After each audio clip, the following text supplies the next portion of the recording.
소련에 가서 그러니까 현실 사회주의는 붕괴됐지만 여전히 사회주의를 붙들고 싶었을 거잖아요.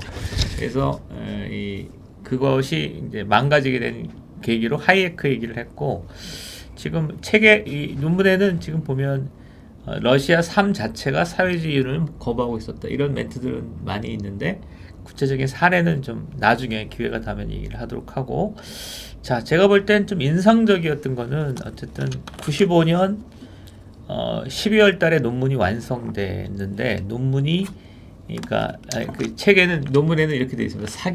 사기다라고 생각하면서 팩츠카에 불태우는 과정이 있습니다. 아 기억에 남을 것 같습니다. 95년 11월 아닐 거고 그걸로 한 94년 11월쯤일 것 같은데요. 몰라 이건 좀 따져봐야 되는데 왜냐면 95년 11월 아닌 것 같은 게 95년 제가 5월 달에 이제 소위 말하는 조선일보 모스크바 특판이 됩니다. 근데 그 이전이기 때문에 그럴 것 같고 뭐 지금 연도는 아주 중요한 건 아닌 것 같고 그러니까 아까도 말했지만 연장선이에요. 이걸 어떻게든 변호하려고 그러니까 머릿속에 이미 논문을 쓸 때 그려진 거예요. 연구하기 전에 야 이건 옳다. 스탈린은 틀렸다. 그러다 보니까 이제 부하린이라는 사람을 이제 주목을 해서 연구를 많이 했는데 사실 이런 편이요. 부하린 얘기는 나중에 연구할수 비현실적이에요. 부하린 얘기는 뭐냐. 스탈린이 강압적으로 공업화를 하지 말고 이 농촌 경제를 통해 갖고 사실 이런 말을 쓰면 되는데 뭐 근본은 틀리지만 느낌은 박현채 선생이 내포적 공업하고 좀 비슷해요. 뭐 그래갖고 점진적으로 사회주의를 했으면 되는데 이 스탈린이 그냥 깡 해갖고 했다라고 하는데 근데 뭐 우리나라에서 내포적 공업화가 됐으면은 저는 불가능했다고 생각하는 것처럼 사회주의 그 당시 소련 사회주의라면은 부활인식도 말도 안 되는 소리다라는 결론을 뭐 자료를 보면서 지금 일일이 기억도 못하면 숫자를 맞춰보면서 느꼈어요. 물론 그렇다고 해서 부활인을 갖다가 스탈린이 저렇게 다 부활인파를 숙청하고 그런 건 잘못했지만 부활인파가 옳았는데 뭐 이런 거는 전 둘 다 틀렸다. 뭐 이렇게 결론을 내려간 거죠. 그러니까 뭐 이렇게 생각을 한 거죠. 아유 막 어떻게 보면 치기였는데 그 뭐 논문 써갖고 학교 받으면 뭐하니. 그 다음에 나는 이 세계 안 할 거야. 그 다음에 이제 소련 생활이 어렵다 보니까 이제 맨 처음에 알바 비슷하게 시작한 게 이제 외신들이 들어와서 일을 하는데 예, 뭔가 통역도 필요하고 현지 안내도 필요하니까 이제 전쟁터를 다니는 건데 이것도 이제 뭐 노골적으로 아까 말한 GRU 교통 사람이 저를 소개시켜줬어요. 왜냐면 뭐 외신이 와서 로이터니 이런 이제 그런 쪽에다가 줄을 댄 거죠. 왜냐면 그런 쪽이 이제 그런 것도 잘 알고. 그래서 첫 전쟁터를 가본 게, 트란스니스트리아 아마 이렇게 발음하는 것 같은데, 그 영어라든지 이 발음은 제가 자꾸 입에 안 붙고, 뿌리드네스트로비에라고 하는 러시아 발음이 딱 입에 붙어 있는 지역이 있는데, 그게 뭐냐면 지금 우크라이나하고 몰다비아 공화국 중간에 있는 영토예요. 여기서 이제 소위 말하는 내전이 붙는 거를 제가 처음 갔습니다. 그리고 그 당시에 간 이유는 아주 간단해요. 돈 때문에 갔어요. 일당 50달러를 받았어요.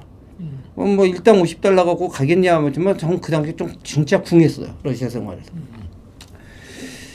그런 식으로 몇 번 다니니까 좀 이력도 생기고 그 다음에 이제 또 이럭저럭 해갖고 나중에 그런 문제들이 다 해결되고 뭐 얘기가 뭐 비밀도 아닙니다만 너무 장황해지니까 잠깐 조선일보에서 모스크바 특파원하지 않겠느냐 그래서 이제 그것도 돼가고 그러니까 난 그냥 이렇게 살겠다.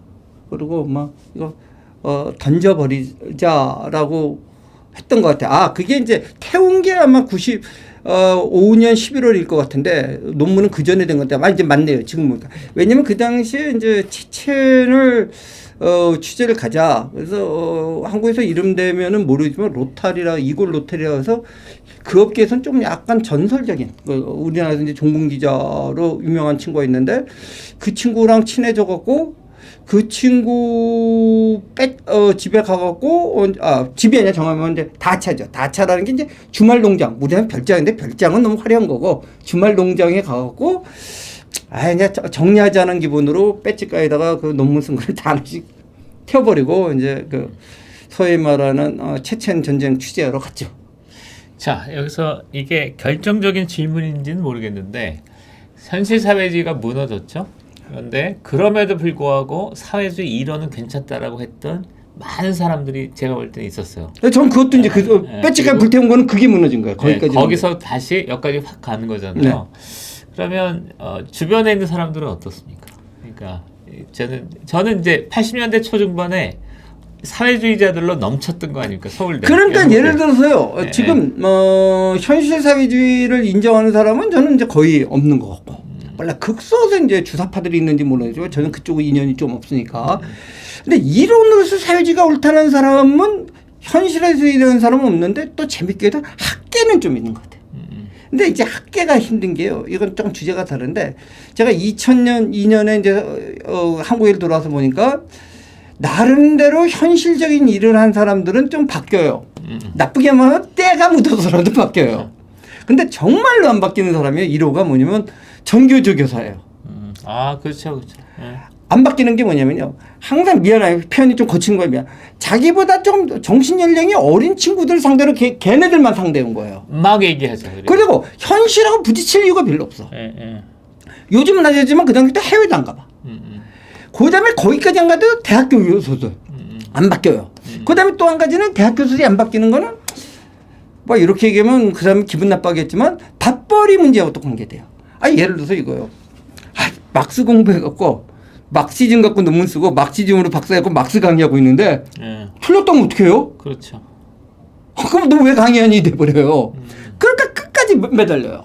그리고 또 거기서 약간 변종이 있잖아요. 변종. 그러니까 살짝 바꿔서. 그러니까 그 앞으로 못 가니까 이제 그 컨트롤만 스트레이트를 못 날리니까 이제 훅으로 가면서 뭐 이런데 뭐 막시즘이 뭐 하지만 그 원래 깊은 그 무슨 경제사적 그 법칙은 맞다. 근데 뭐 어쩌고저쩌고 이런 식으로 잠깐 그거 갖고 밥 먹고 살려고 하는 쪽으로. 제가 어제 차베스를 조사를 하고 있는데, 그러니까 차베스를 열광적으로 지지했던 사람의 한 70%가 그 한 10년 전에 막스를 열광적으로 지지했던 사람들이 그 똑같아요. 아니 그러니까요. 이제 차베스는 뭐 좀 더 거꾸로 주사파도 그랬는지 모르겠는데 2000년대 들어오니까 이제 옛날에 같이 운동할 때 PD 계열들이 그렇게 차베스에 열광하는 인간들이 또 많이 생겼어요.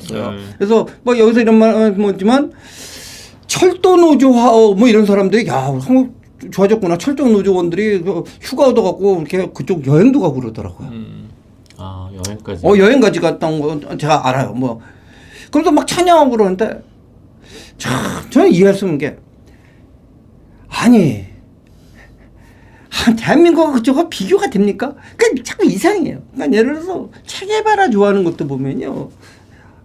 제가 너무 심하게 비꼬는지 몰라도 강남 코아파 카페에서 체게바라 티 입고선 뭐 몇천 원짜리 하는 그 라떼 마시면서 혁명이 어쩌고 저쩌고 하는 애들 보면 이것들이 큐바를 한번 가봤나?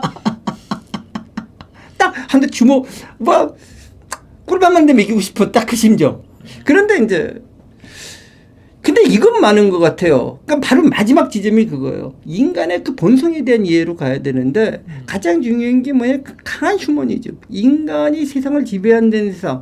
이 생각이 사회주의 휴머니즘의 마지막 보는 것 같아요.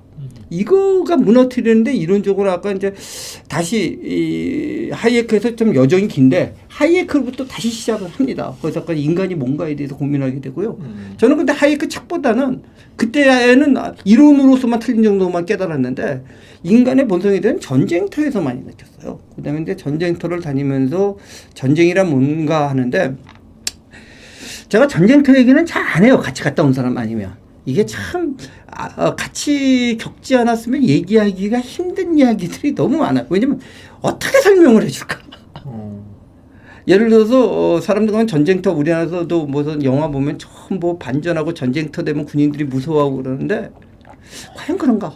제가 잘못 보고 제가 뭐 잘못된 샘플링을 봐서 그런지 모른다면 할 말이 없지만 안 그래요. 전쟁 즐기는 사람도 굉장히 많습니다. 뭐 얘기하면 그다음에 예를 들어서 전쟁터에서의 미학 그러면 아마 정신병자 소리를 받겠는데요. 뭐 이러면은 맞아 죽을 소리인데 이 소위 말하는 집중 포격이 되면서 막 터져 나온 걸 보고 아름다움을 느끼는 인간도 꽤 있습니다. 생각보다 많습니다. 분명히 얘기하는 거는. 그리고 그다음에 이제 전쟁터에 있을 때 그 소위 말하는 워커 레스판전트, 전 전쟁 기자라고 번역하는데 한국에서는 그걸 뭐 종군 기자라고 하는데 저는 뭐 그 종군 기자라는 번역을 안 좋아합니다 일단은. 근데 어쨌든 이 사람들이